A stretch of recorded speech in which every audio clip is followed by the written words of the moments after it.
मैं जल्दी से उठकर जाने ही वाली थी कि फहद ने मुझे रोक लिया और बोला, मैं ऐसे ही तो नहीं कहता था कि तुम अब जवान हो गई हो।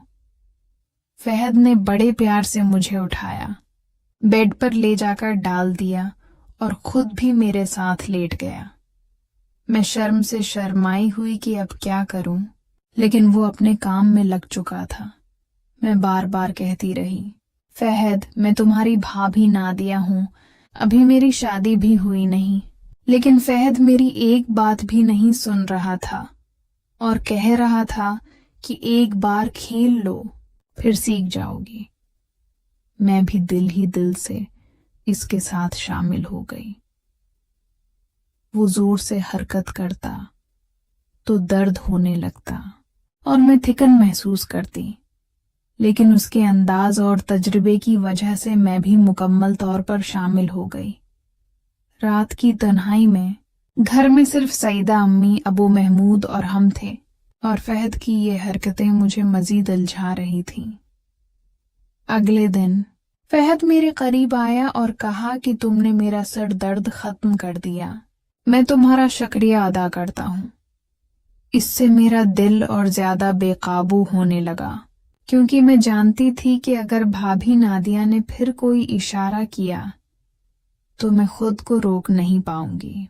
रात को जब उम्मी सईदा सो गई तो नादिया ने फिर मुझे अपने कमरे में बुला लिया और मैं फौरन उसके पास पहुंच गई। वो लेटी हुई थी और कह रही थी, मेरा सिर दर्द बहुत ज्यादा है, जरा तेल से मालिश कर दो। मैं थोड़ा झुझकता रहा, लेकिन फिर खुद को काबू ना रख सका और तेल उठाकर उसके पास बैठ गया। नादिया ने मेरी मदद कबूल की और मैं एहतियात से उसके कंधे और सर पर तेल लगाकर मालिश करने लगा, और जैसे ही मालिश शुरू हुई वो अजीब आवाजें निकालने लगी जो मेरे दिल को बेकाबू कर रही थीं। मैं अपने आप को काबू में रखने की पूरी कोशिश कर रहा था, लेकिन हर लम्हा उसके करीब होने का एहसास और आवाजें मुझे मजीद बेचैन कर रही थीं। वो कुछ देर बाद सो गई और मैं खामोशी से अपने कमरे की तरफ लौट गया, लेकिन दिल की धड़कनें अब भी तेज थीं और मैं सोच रहा था कि अगली रात क्या होगा। अगली रात जैसे ही उम्मी सईदा सो गई, नादिया ने फिर मुझे अपने कमरे में बुलाया। मैं फौरन उसके पास पहुंच गया और उसने मुस्कुराते हुए कहा, मेरा सिर फिर से दर्द कर रहा है, क्या तुम मेरी मदद कर सकते हो? मैं थोड़ा झुझका, लेकिन फिर खुद को काबू न रख सका और तेल उठाकर उसके करीब बैठ गया। नादिया ने एहतियात से मुझे अपना तेल देने दिया और मैं उसके कंधे, पीठ और सर पर आहिस्ता आहिस्ता मालिश करने लगा। जैसे ही मैं मालिश कर रहा था, नादिया की आवाजें अजीब व गरीब हो गईं, जो मेरे दिल को बेकाबू कर रही थी। मैं खुद को काबू में रखने की पूरी कोशिश कर रहा था, लेकिन हर लम्हा उसके करीब होने का एहसास और आवाजें मुझे मजीद बेचैन कर रही थीं। मालिश के दौरान नादिया ने मुझे कुछ लम्हों के लिए अपनी आंखों से देखा और मुस्कुराकर कहा, तुम वाकई अच्छा काम कर रहे हो फहद। मैंने सिर झुकाकर मालिश जारी रखी। दिल की धड़कनें तेज थीं और हाथ थोड़े कांप रहे थे, लेकिन मैं मेहतात रहा। थोड़ी देर बाद नादिया की आवाजें कम हो गईं और वो आहिस्ता आहिस्ता सो गई और मैं खामोशी से कमरे से बाहर निकल आया। अगले दिन नादिया ने मुझे शुक्रिया कहा और कहा, तुमने वाकई मेरा सिर दर्द खत्म कर दिया, मैं तुम्हारी बहुत शुक्रगुजार हूँ।